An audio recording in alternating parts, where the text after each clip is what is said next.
रूस और यूक्रेन के बीच लगातार युद्ध जारी है और इन सब के बीच अब इस युद्ध में एक तीसरे देश की एंट्री हो गई है।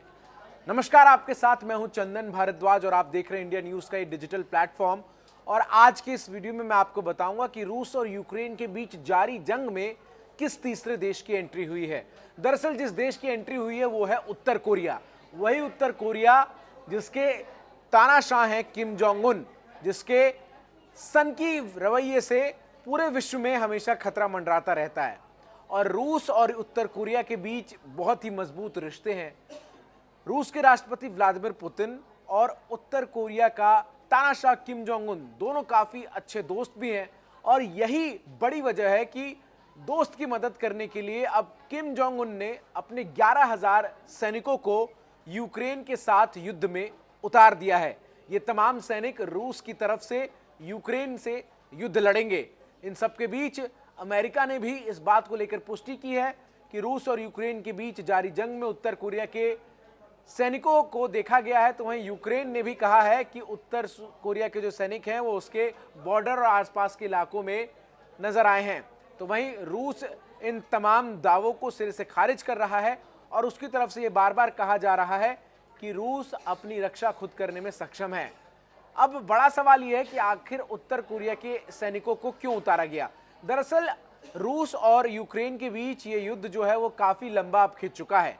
जहां एक तरफ रूस लगातार यूक्रेन पर हमले कर रहा है तो दूसरी तरफ यूक्रेन भी रणनीति के तहत रूस के अहम ठिकानों पर हमला कर रहा है और उसने रूस के कुछ एक इलाकों को कब्जा कर रखा है। और इन्हीं कब्जे वाले इलाकों को छुड़वाने के लिए रूस के राष्ट्रपति व्लादिमीर पुतिन की मदद के लिए किम जोंग उन ने अपने सैनिकों को यूक्रेन के खिलाफ जंग के मैदान में उतारा है।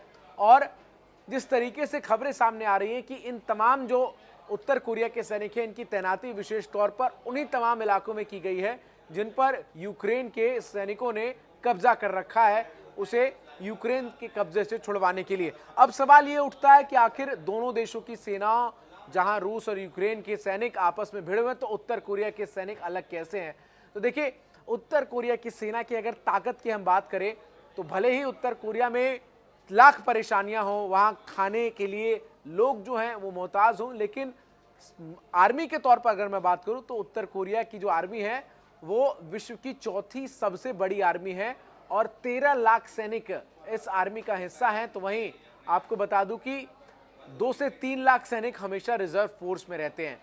उत्तर कोरिया में ये एक नियम है जिसके मुताबिक किसी भी पुरुष को 10 से 12 साल आर्मी में अनिवार्य रूप से सर्व करना होगा और महिलाओं के लिए ये अनिवार्य रूप से सर्व करने की जो समय अवधि है वो 5 साल है।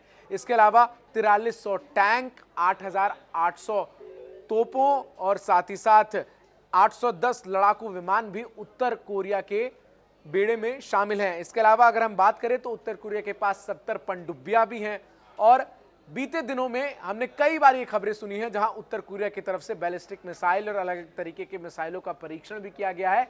यानी मिसाइल के मामले भी उत्तर कोरिया बहुत आगे है और इसीलिए अब रूस की मदद में उत्तर कोरिया ने अपने सैनिकों को जंग के मैदान में उतारा है। हालांकि इससे पहले उत्तर कोरिया की तरफ से रूस को लगातार हथियार जो हैं वो दिए जा रहे थे, लेकिन इस तरीके से सैनिकों को उतार कर किम जोंग उन ने पुतिन के प्रति अपनी सच्ची दोस्ती का सबूत दे दिया है।